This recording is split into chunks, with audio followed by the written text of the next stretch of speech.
I'm focused on his spirit cause it keeps me from his fire. The Holy Ghost is with me, so my fear I leave behind. My sins were all diminished when he took that breath and died. And if you think I'ma give up on my God, the devil is a lie.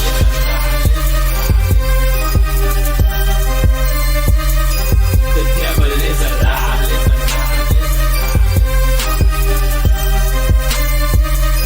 The devil is a lie. Hello, this is Christina Barr. You're watching Black Tea News.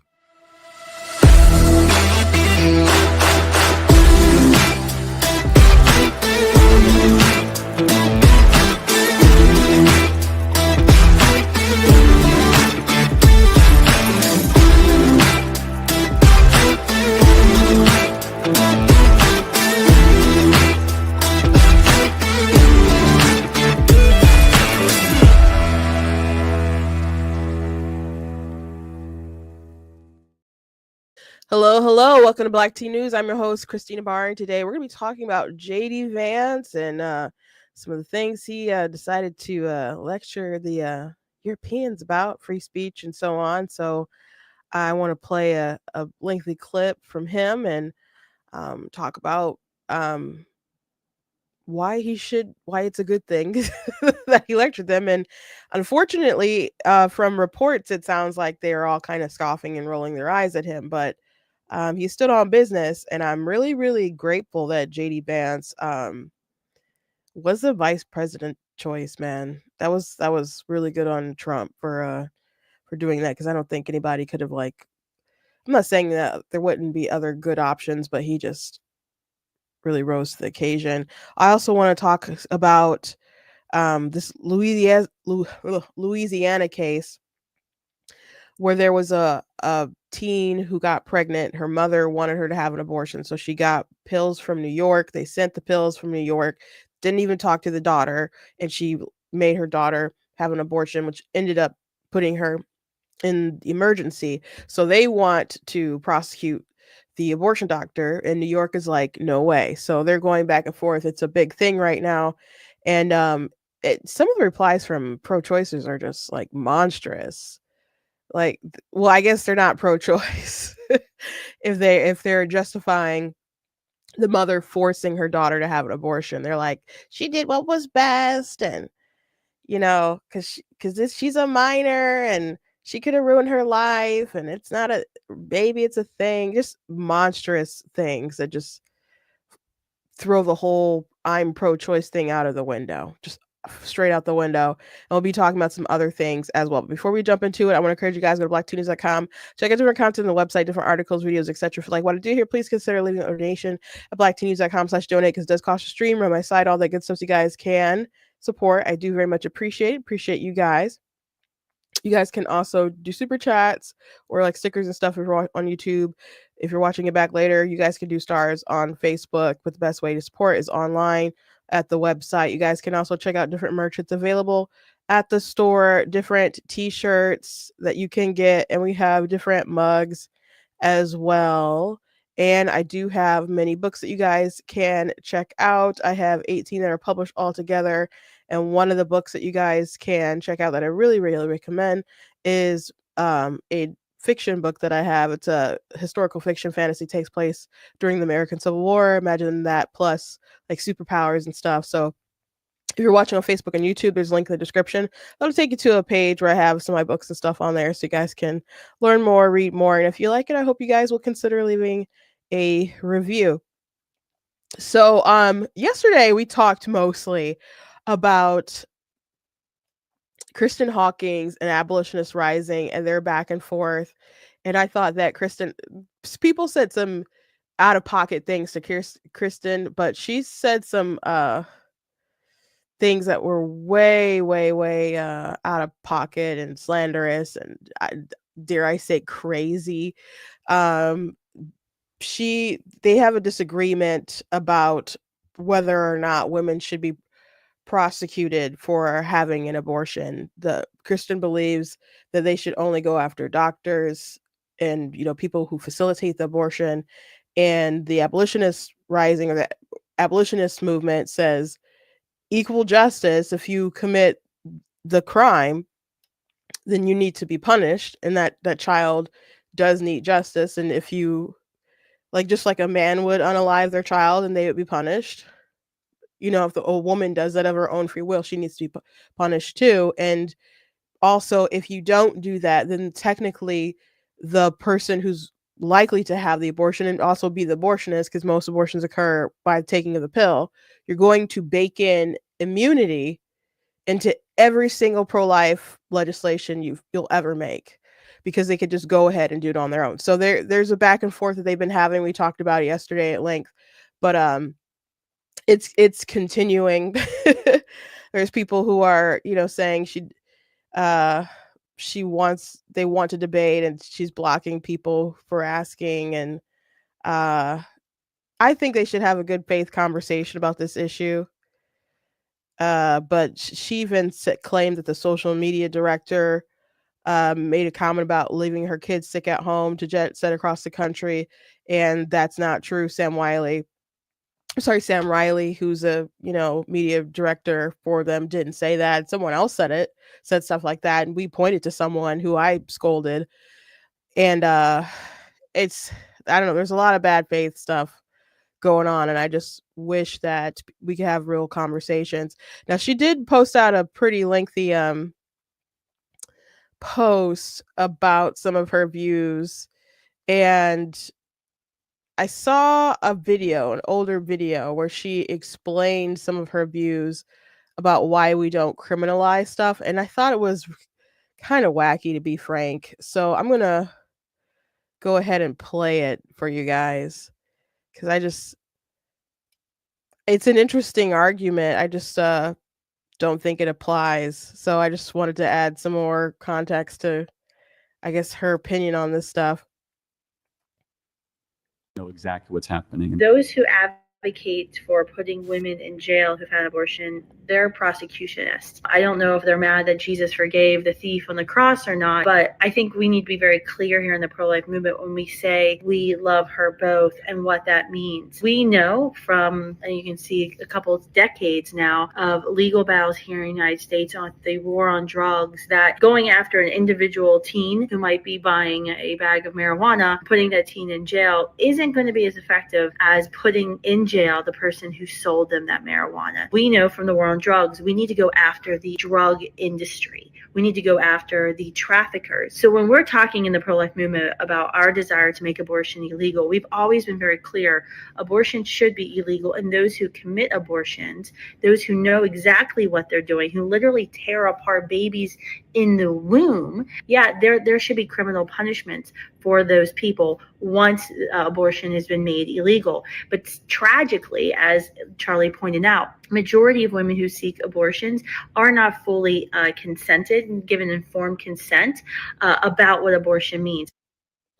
So that was a response to something Charlie Kirk said about whether you I think imprison women or whatever. Calling them prosecutionists, I understand why you don't want to call them abolitionists. Calling them prosecutionists is so silly, but I mean, it's along the same lines as pro-choicers calling pro-lifers pro-birthers and pro-controlling women, etc., etc. But to start off with, oh, I wonder if they had a problem with Jesus forgiving the thief on the cross. No, why would they have a problem with that? But having that attitude, because Joel Berry said things like, oh, what about forgiveness and mercy and stuff? Why isn't there an attitude about that with everything else that's a crime? Like if a man decided to slip a woman an abortion pill, they wouldn't be like, well, Jesus forgave the thief on the cross. They wouldn't say that. They'd say he needs to go to jail. And they probably wouldn't say, well, he was brainwashed by the culture. They would say that the man should go to jail for doing that, for killing the child, and for, violating the woman's bodily autonomy. But they would be upset that he murdered his child, and they would view it that way. if you rob a liquor store, if you sexually assault a woman or whatever, they wouldn't say, well, Jesus forgave the thief on the cross, therefore we shouldn't have laws. No one would say, they don't bring the logic anywhere else. So it's really wild for her to say that at all.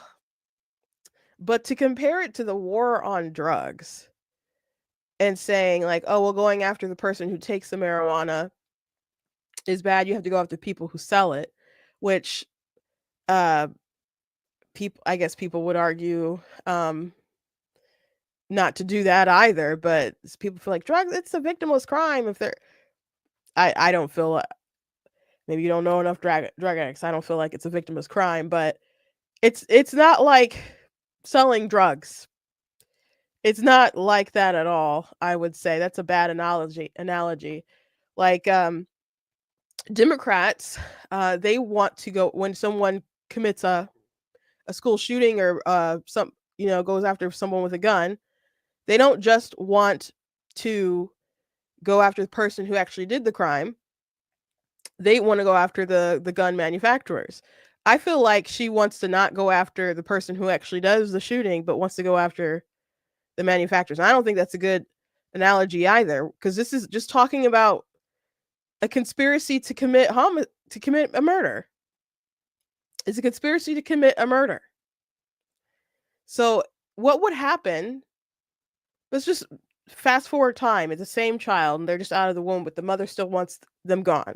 So let's say she conspires with a medical professional to get rid of the child. So the medical professional isn't an abortionist, is a pediatrician. And so they come up with a plan and to poison the baby or whatever, to poison the toddler, newborn, whatever age they're at. What would happen legally in that kind of situation? Everyone involved is going to jail. Everyone involved will go to jail. So if you can't conspire to commit a homicide outside of the womb, you shouldn't be able to do that when they're inside of the womb. So it's just about applying equal justice. The way that I don't know how you can go around saying abortion is murder, it's murder, it's murder, it's murder, but treat them like they're poor people who, woe is them, they took marijuana. That's not anywhere in the same realm. It's not anywhere in the same realm. Thank you, April, by the way. Thank you. I really like this sweater. It's very comfortable. I really like this sweater. So I think a lot of her logic is not great when it comes to this particular issue. I had never heard people try to compare it to the war on drugs before, but it's not the same. And these people don't have the same attitude toward men. Like, it's funny that if you get into a debate online with pro-choicers, eventually they'll be like, why are you guys always coming after the women like this? Why are you always coming after the women? Why do you hate the women so much? Where's the man at? And it's like, okay, I don't think anyone should be able to unalive their children. And we're having a conversation about how women want to do that. Like, I particularly don't like pro-choice men. Like, I got an attitude about them too, but like, if you're the ones fighting for the right to be able to do this, so of course we're having a conversation about the women who want to do it. Just like, why is there such a lack of accountability? Like, you guys want the agency to do it, now you're mad because we're criticizing your agency to do it. But they strongly seem to have a thing about pro-lifers don't really have a special angst about women. Some of them do, I guess. But again, the subject is about what they want to do to their children. But a lot of pro-lifers seem to have a lot of specialized angst toward men. And I mentioned Joel Berry and his conversation with Russell Hunter with Abolitionist Rising. If you see their interview, I think you'll be flipped on the issue. I really think that would flip you.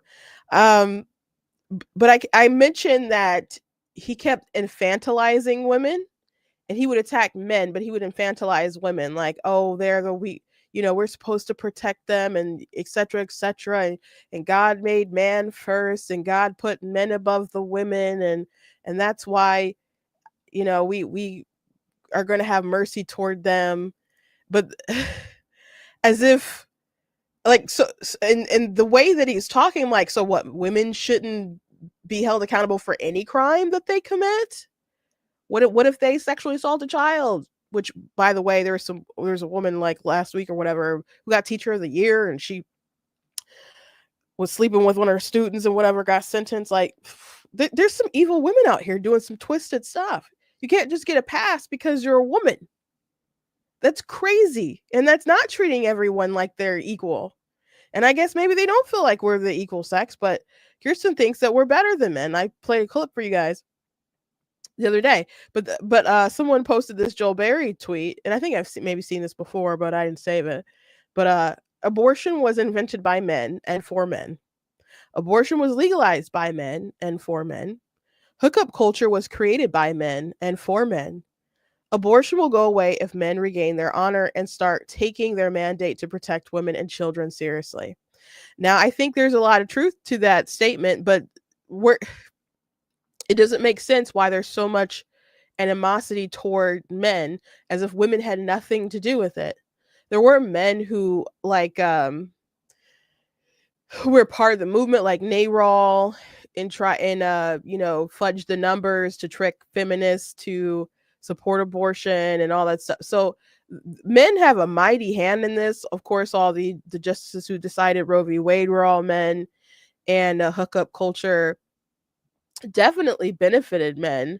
But are we not going to lay any blame at the feminists who wanted to basically be treated like dudes and prove that they could sleep around like dudes, and assume it would be the same, and they could be, that they're the same as guys and won't have the same, they could just do it without the repercussions and it won't do damage to society. Like, they were sold a bill of goods that really damaged relations between men and women, and women a lot. But you can't say the feminists didn't fight for that sort of reality, didn't fight to be able to sleep around and not be slut shamed. They still fight for that. Why does my body count matter? They still fight for that. That all that is just the man's fault. All that's the man's fault. Women didn't march in the street for Roe v. Wade. They don't march in the street for abortion rights, or they didn't march in the street for abortion rights. It's just the men. It's just the men. Only the men are to blame. Only the men have to be held to some kind of standard. Again, if a father slipped a woman an abortion pill, and they're brainwashed by the same culture as a woman, they'd want to do a public hanging for that man. They'd go after him so hard. But the woman is just like, oh, that poor woman. If only men were better. If only men were better, women wouldn't kill their kids. Like, come on.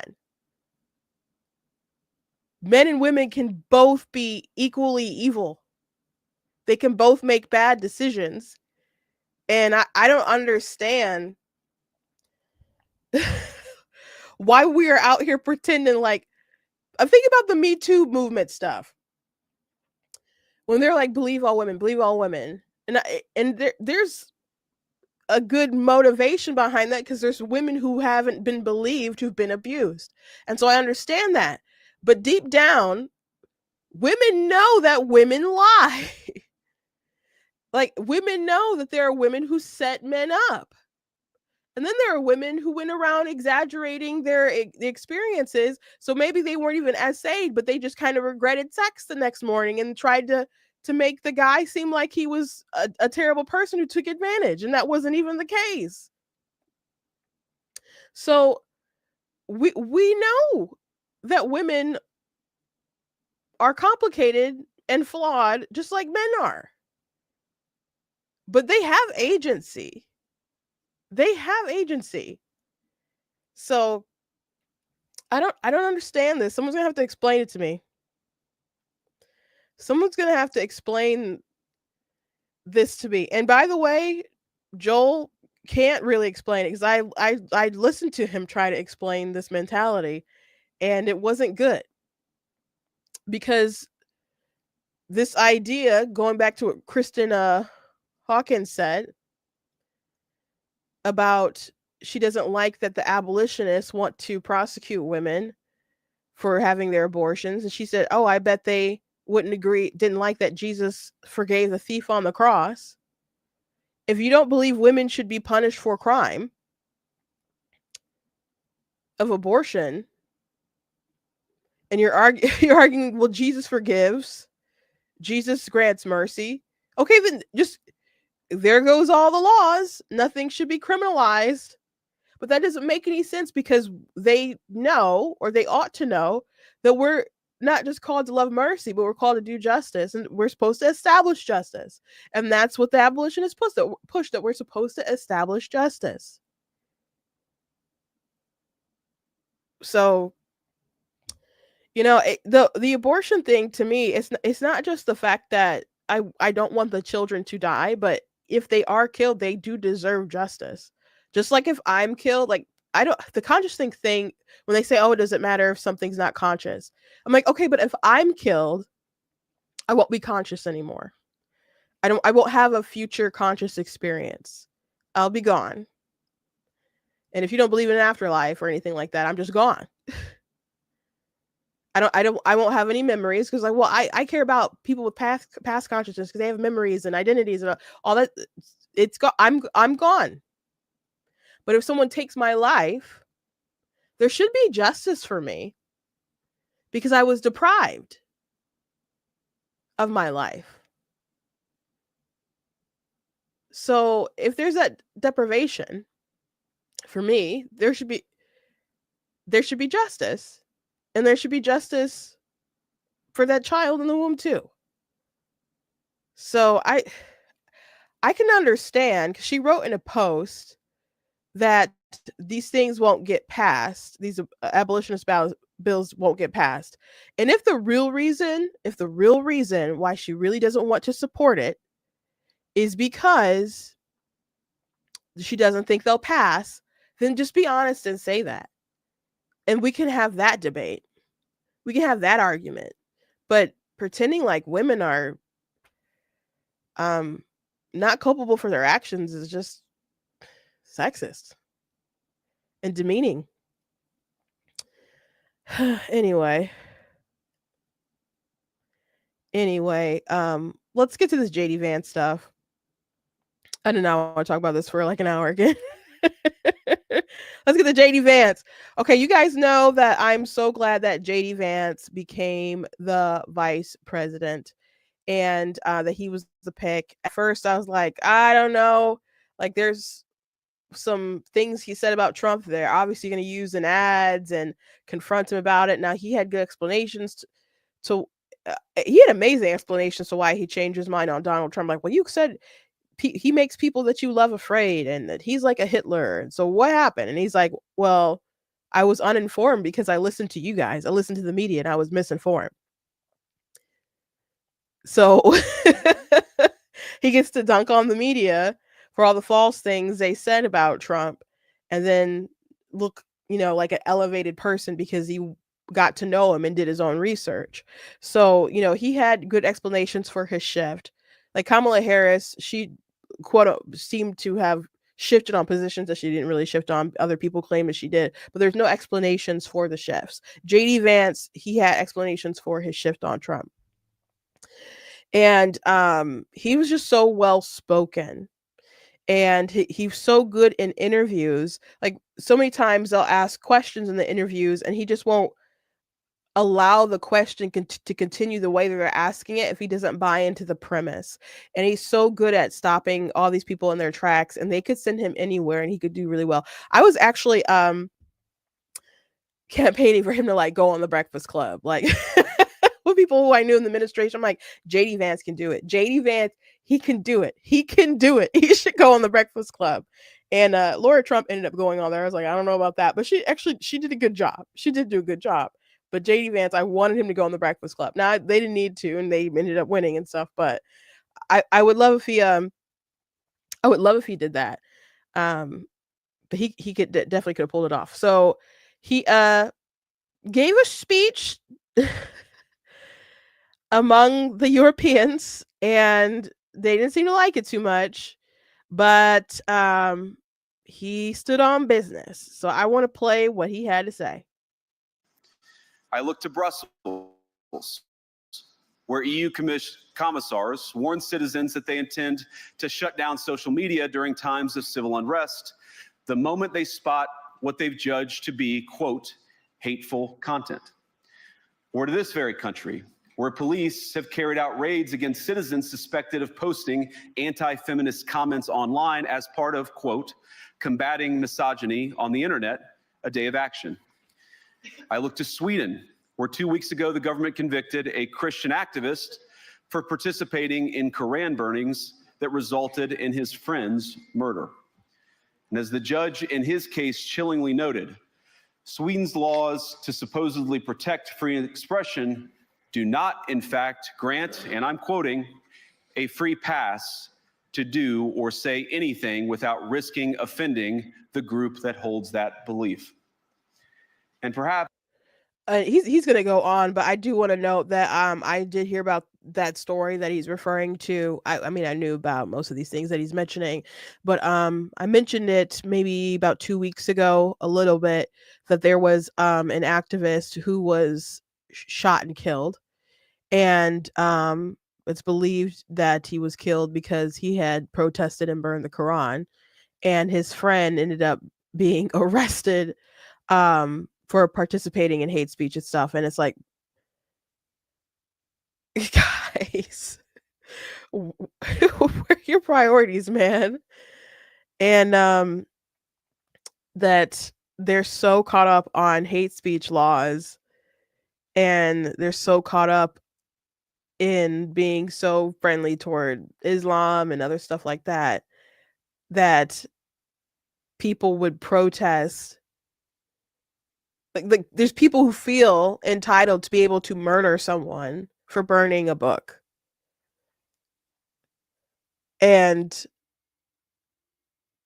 their friend protests and they end up getting arrested. I'm not saying you have the right to do whatever you want because your friend gets whacked. But our priorities are just wonky. They're crazy. And I had brought it up because I told a story about David Wood. He was supposed to debate Alex O'Connor, and Alex O'Connor is a very famous atheist. Maybe he figures himself, identifies as agnostic or whatever, but he was supposed to debate David Wood on whether or not Jesus claimed to be God at a debate that's going on this Saturday, actually. Well, I guess tomorrow. So Alex O'Connor ended up dropping out like 2 weeks before this event, and he was concerned about safety. And I don't know what all things contributed to the fear and the concern, but there was another person who was supposed to debate this guy who defected from Islam, and he was threatened. So they did replace his debate partner, but maybe they're concerned about that. But the people over the convention, they said that Alex said it wasn't just that there were other things that contributed as far as the concern for his life, but they were concerned about Islamic terror. So Alex didn't go, or isn't going, and David's debating someone else. And so David in the past, he is, kind of stuck up for Alex O'Connor because he did acknowledge that it's safer to talk about Christianity than it is to talk about Islam. And David's like, one, he's an atheist. He probably doesn't want to be a martyr, for anything. He understood that. And two, to the people who say that, hey, your country is going down the drain, really, being taken over by, you know, a lot of Islam stuff, and you can't even speak out, and really, and there's the stuff that happened with the grooming gangs, and people didn't want to speak out because they didn't want to be dubbed as racist and Islamophobic and so on. And Alex has a really big platform, and he could speak out to try to save his country, and David pushed back against that idea, and he's like, he's a young kid. If he speaks out and the government and his country aren't willing to stand up to the madness, then why should he be the only one like risking his life when he's more likely to get in trouble than everybody else? And so he did say that some time ago, some months back, but now David's like, okay, well, I did defend him, but at the same time, he did say it's, not cool to back out like 2 weeks before the debate. But the thing though is that if you are openly going to attack Christianity again and again and again and again and again and again, and Christianity is something that can stand up against Islam, and then you just have a more secular society, but the secular society full of a bunch of atheists are afraid to speak out, what's going to happen when you hear convert to Islam or die, or you know if they're cowards who won't speak out against them, and the group who would speak out against them is silenced, or they defeat them intellectually and the Christians are gone, and it's just the cowardly atheist versus the Muslims left, the Muslims are going to win. So stop attacking Christianity. Stop attacking it. If we have to be the ones who are going to stand up for civilization, the least you could do is not come after us, if you're not going to at least come after them, if we have to do the fighting for you. So David's debating a new topic. Actually, he's debating a friend of his about whether Muhammad was real, and David believes that Muhammad was real and his friend doesn't. So they're debating that. But the crazy thing about Alex is that he would have been debating that Jesus never claimed to be God, and that's something that Muslims would have liked. So I don't even know why anyone would have been after him anyway. So anyway, David's been vocal about this story about the man who was shot and this man who was arrested for hate speech over saying things negative about Islam and stuff. But people do need to speak out. I really want to see someone, whether it's Freedom Tunes or some person on TikTok who does skits, do a skit of Alex O'Connor going on Jubilee thinking he's going to debate 25 Christians, and instead it's a room of 25 Muslims. I really, really want to see that. But anyway, if I was a white kid, I would put on a British accent and do it, but alas, I am a black woman, a big one at that.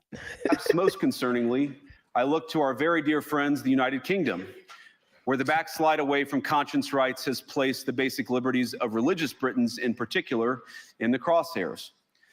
A little over 2 years ago, the British government charged Adam Smith Connor, a 51-year-old physiotherapist and an Army veteran, with the heinous crime of standing 50 meters from an abortion clinic and silently praying for 3 minutes.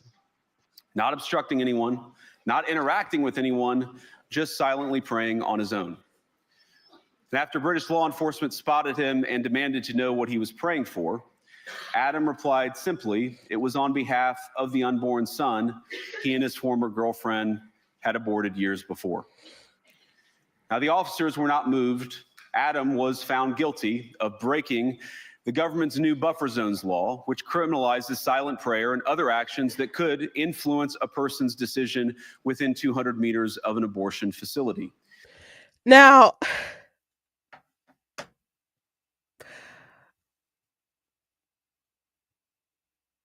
this is wild. This is wild.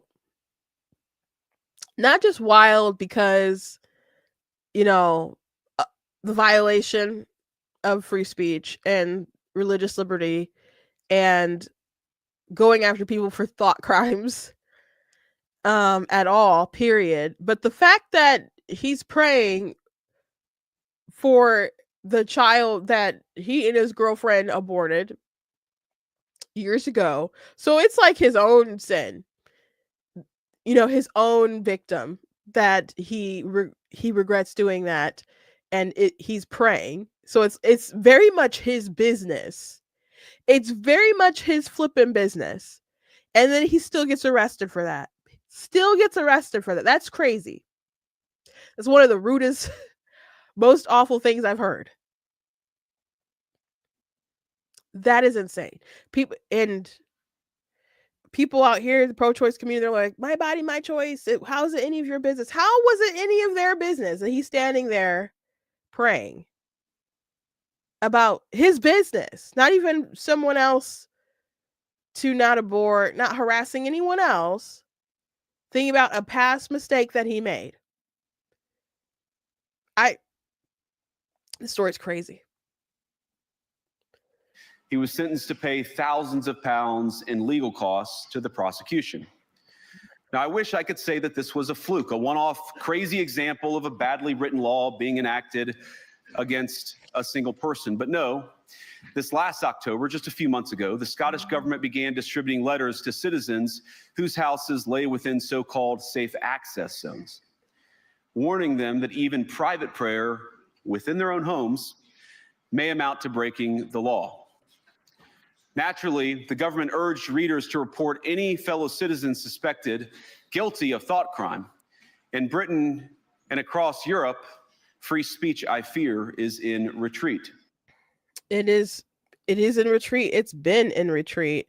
I had heard that story about that man. I'm aware of another woman who was arrested for praying outside of a clinic. But man, that's a crazy story. Craig was like, they have free speech. No, I guess not. I guess not. I mean, when people say like America has freedoms, we have liberty, other countries aren't free. We have free speech, and I'm sure other countries would say that's not true, and they have freedom and liberty and would claim that they have free speech, but they really don't. I mean, we have ours doesn't seem to be as free as it used to be. Well, it's getting more free. We'd be in a really bad place if Kamala Harris had won. We'd be in a really bad place if she had won. But if we don't stand up for these free speech principles and push back against some of this insanity, what's going to be left of the West? What's going to be left? Like, think about the grooming gang situation and how people were afraid to speak out and do justice on behalf of these young women because they didn't want to be called racist. It's so ridiculous that you would sacrifice your children for your false sensibilities. Like, are you racist? Are you racist? If someone calls you racist and you're not racist, why are you taking this to heart so much that you're willing to let people harm your children? I just can't imagine it. I can't imagine it. And that word is a lot less painful to people now. Like people throw around racist, sexist, blah blah blah blah blah all day long, and it just doesn't have the same sting as it used to because the left really wore it out. But hopefully there's a turnaround. I'm grateful to people like J.K. Rowling, who stands on business when it comes to like the transgender issue, and people will come at her in her comments and she'll retweet them and reply to them and just, burn them really bad with her replies. And she doesn't need to do what she's doing. Like, some people think like, oh, she has all the money in the world, you know, she has nothing to lose.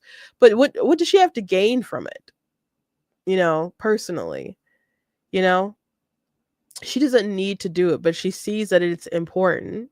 And I'm glad that she is speaking out and raising up, you know, other people who are vocal about it. She had retweeted a commercial that Riley Gaines was in the other day. But we have to be able to speak, even if it offends people. That's just a risk that you have to take and something that you have to accept. My sister was doing a lesson in a Bible study the other day, and she was talking about how, you know, she's just really honest. Some people can think that what she says is mean, but she just says she's really honest. I'm not saying she can't be mean sometimes, but because I did interject and add at the end, I'm like, there is a difference between, you know, being critical and offering like constructive criticism. I said, but some people can't take it. Some people can't take it either way. And you just have to risk saying what you have to say so they know the truth, one way or another, and they can digest it and they can accept it and they can grow from it. Or maybe it's a fact and they don't want to accept the fact. They can accept the fact, or they can live a lie. Some people can't take it and they have to keep living through their delusion. But you at least need to be someone who speaks the truth, you know? And if you don't speak the truth, you're going to lead to it's really just going to lead to moral decay. And we talked about the Marxist or the communist rather, and their goal and all the spying that they do, like the James Bond kind of stuff. That's not what the KGB and them really do to destabilize countries. They start off by demoralizing society, and they demoralize society to the point where you can show someone something true and they will not believe you. Something totally true, and they just will not believe you. And there was an ex-KGB agent who was talking about that in, I don't know, it might have been the 80s or the 70s or something. He's like, it's already pretty much too late for America. I'm like, oh gosh. But hopefully we can turn things back for us. But Europe is in a really bad place. Something happened, I think, last year. I can't remember specifically what it was, but I'm just like, are they lost? Are they done? Are they gone? But because even his speech, JD Vance saying really true things and calling them out, Dana Bash reported that they were scoffing and kind of mocking when he said things like, we have shared values, and they're like laughing at it. Okay, well, maybe we don't have shared values. Maybe free speech and liberty and rights, and maybe we don't have the same values, and that's unfortunate. But they need to regain themselves, or they're gonna lose their countries, man. They're gonna be completely taken over.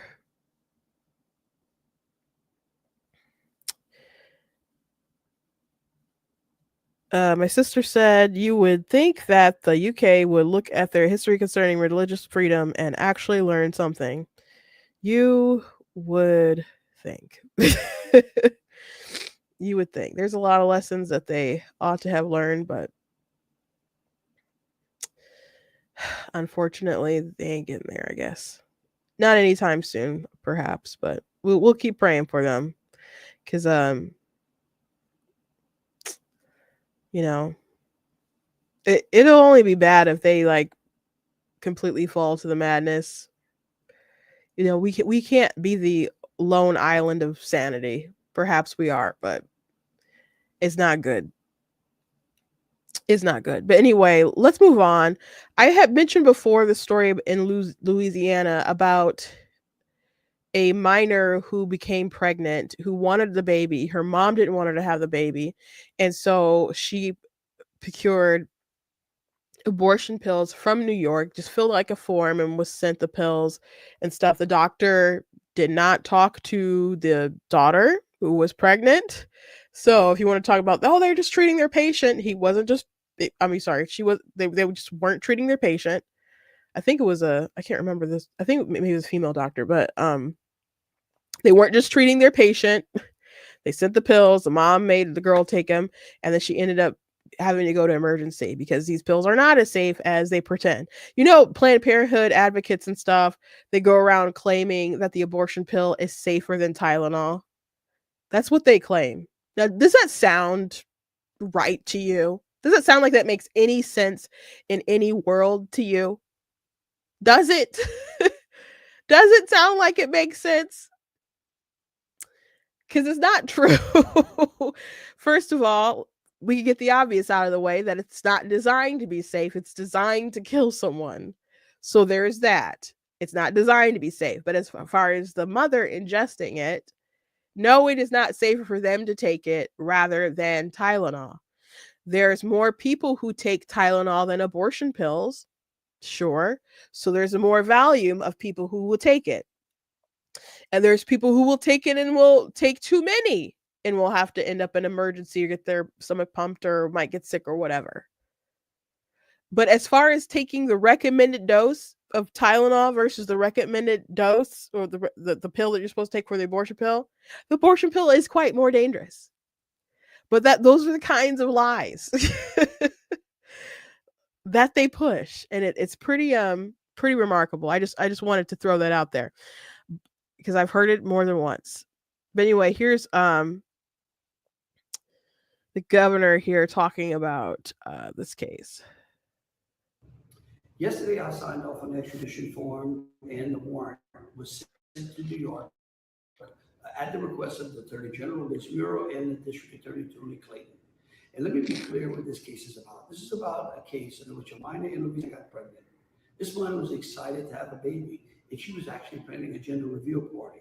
Her mom conspired with a New York doctor to get a chemical abortion pill in the mail and then forced that minor to take it. This minor ended up in the hospital. This pill ended up ending her pregnancy and that baby's life. There's only one right answer in this situation, and it's that doctor must face extradition to Louisiana, where she can stand trial and justice will be served. We owe that to the minor and to the innocent loss of life and to the people of this state who stand by life overwhelmingly. Yesterday, I saw. Yeah, so that's the case. And again, pro-choicers are saying the most monstrous stuff about this. Let me see. There was a comment. You can find some crazy comments. Here's one. I had a baby at 16. My life ended that day. All my hopes and dreams. I wish my mother had cared this much about me, instead of wanting me to give birth so she could take it. Instead of college and law school and family one day, it was replaced with alcohol, drugs, depression, and attempted unaliving. My mother got her wish though, and I got a useless life. Now I fight for the girls who I want to see accomplish things besides being a teenage mom. This mother did the right thing. This person is justifying abortion coercion. That's wild. So where's the pro-choice? where's the choice? I thought that was a sacred thing. And their argument will be, well, minors can't consent. Minors can't consent to sex. Sure, there's lots of things they can't consent to, but if they don't want you to kill their child, I think they should have a say in that. They should at least have a say in that. It's wild. And to say that they have a useless life, well, first of all, you can't think it's very useless if you're now using your voice to do something that you think is the right thing. So you obviously think there's some meaning in your life.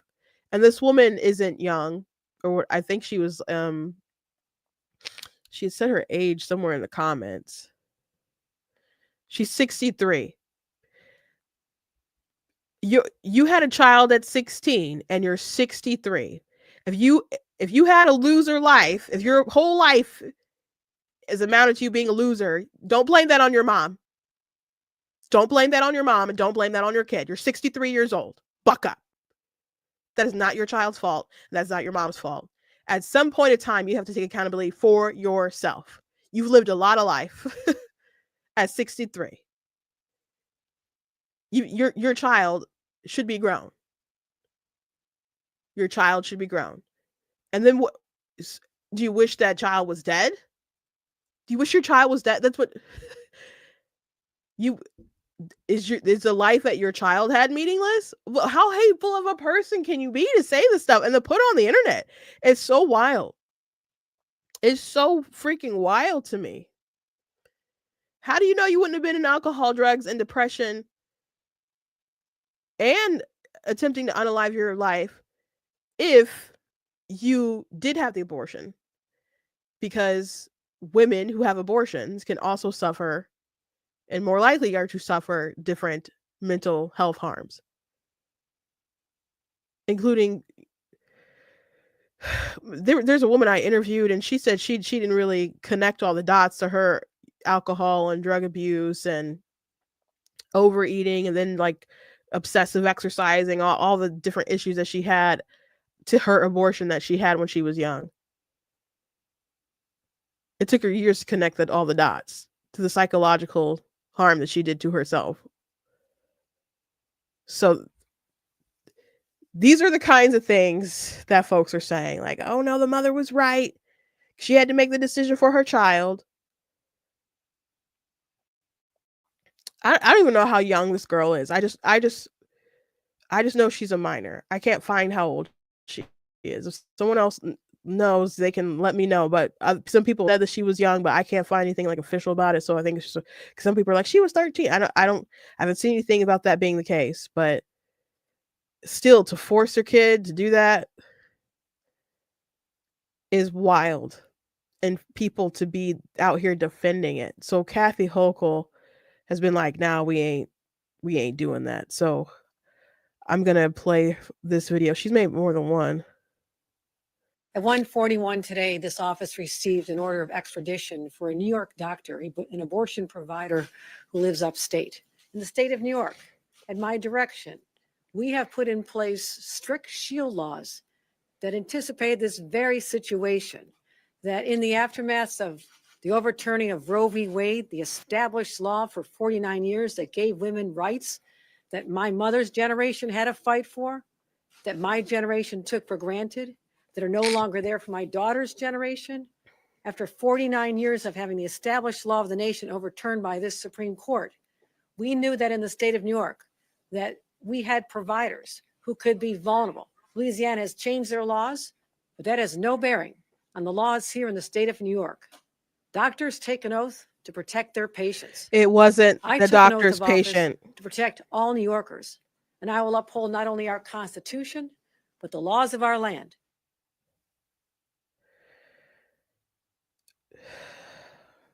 This is so full of crap. I had to stop myself from stopping it like 4 times in the middle while she's talking because I'm like getting heated watching it. Don't talk about your daughters and their rights and how you care about them. And when this girl's rights were violated, don't you care that she wanted to keep her baby? Don't you care? Don't you care at all? Don't you care at all that this doctor didn't even care for the patient, didn't talk to the patient, didn't observe the patient, and just sent the pills to the mother who wanted to kill the child? At least analyze your policies and change them. This cannot happen. This should not happen. And all you care is about dunking on Louisiana and pro-lifers and the overturning of Roe v. Wade. This doctor did not do a good thing. The mother did not do a good thing. And you can say, well, the mother was just doing what she thought was it was a bad thing. It was a bad thing, a terrible thing. And these drugs, they have risks. Obviously, they're meant to kill the child, but they have risks to the mother. and she did end up in the hospital. What repercussions should there be for the doctor? Apparently none. This is evil.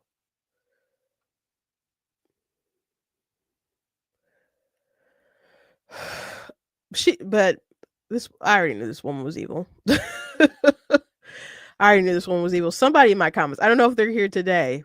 I can't remember which one of you are from New York, and I got an apology in the comments. Kathy Hochul saying, "I'm so sorry we didn't stop her earlier before she assumed power." She's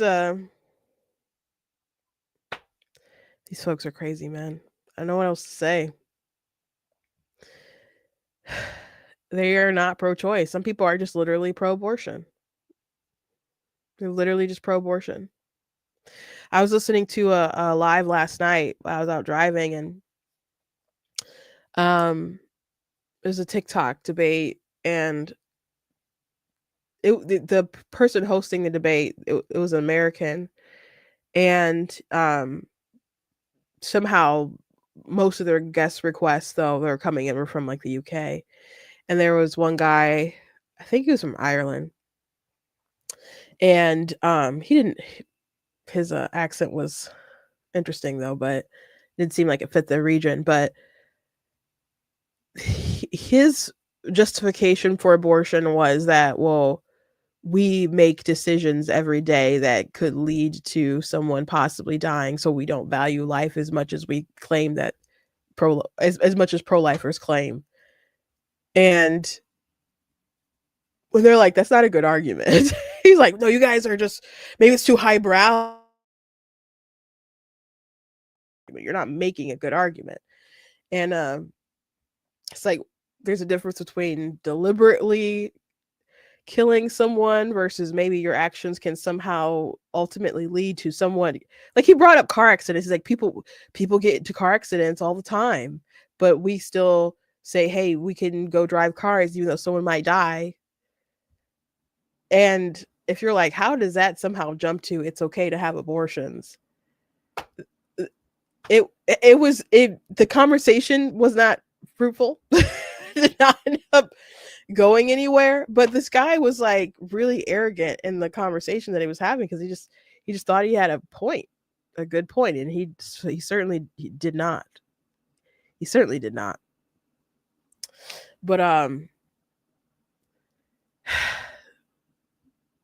that is, I guess, some of how they feel like, well, we don't value life anyway, so what does it matter if we don't value this one?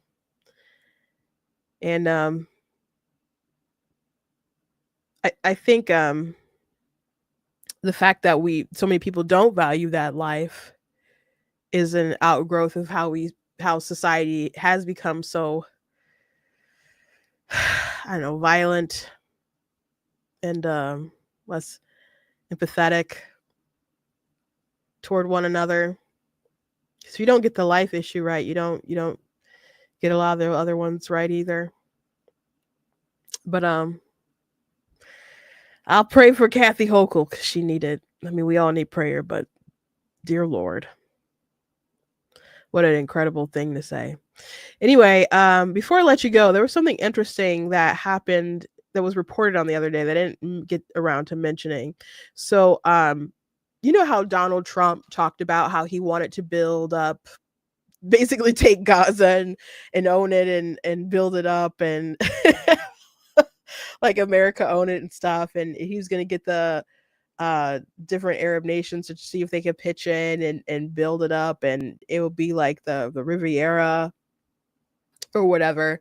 And so I didn't know exactly where that was going. I don't doubt that I don't know, would think it was cool if there's a Trump Tower, or if he was the guy who like rebuilt Gaza or got that on and popping or whatever. I don't doubt that maybe that's like an inner desire. But another question or suspicion that people were having was, is he saying this stuff about the US taking that territory and building it up and doing all this work? And if you do the work, I guess why wouldn't you keep a part of it or ownership of it at some degree? Is he saying all these things to try to get the Arab countries to just take accountability and to build up that region because they don't want that much American interference, like right there, hunkered down in Gaza? And so there was a report from the Wall Street Journal, and Scott Jennings here had posted it on X.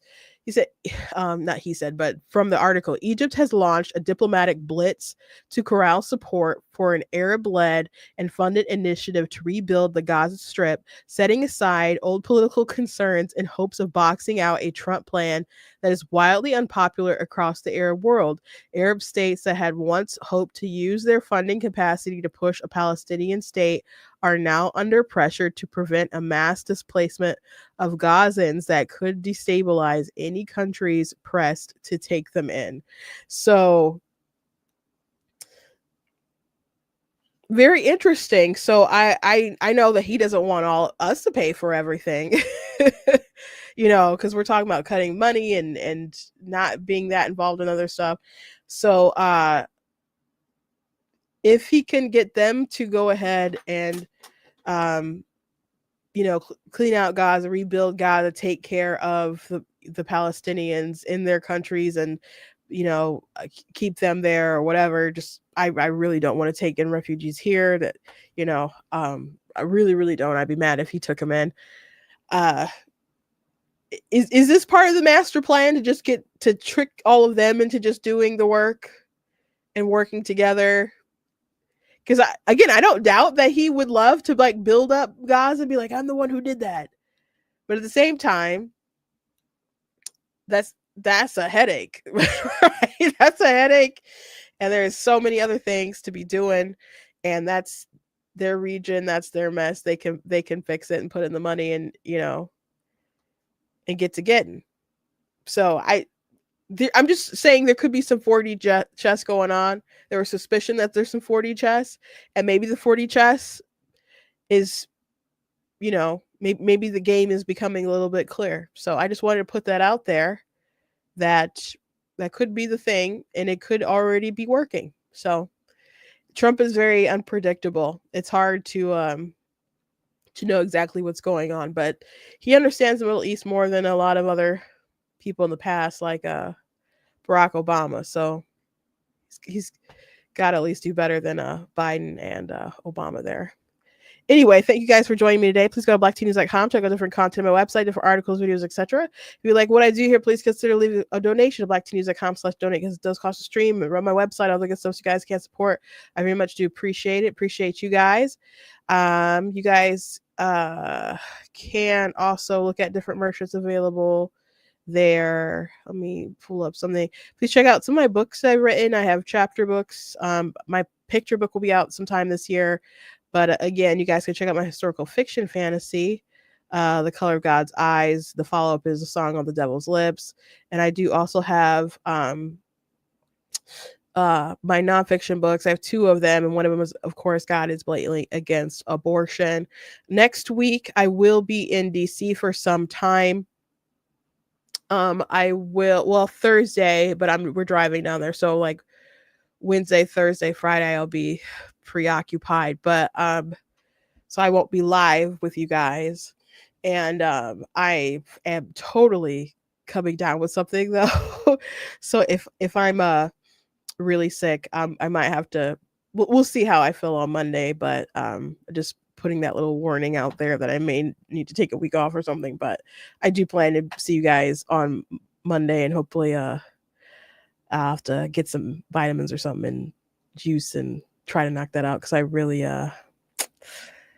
don't enjoy being sick. So anyway, I hope you guys have a safe, fun weekend, and I will see you on Monday, hopefully. God bless.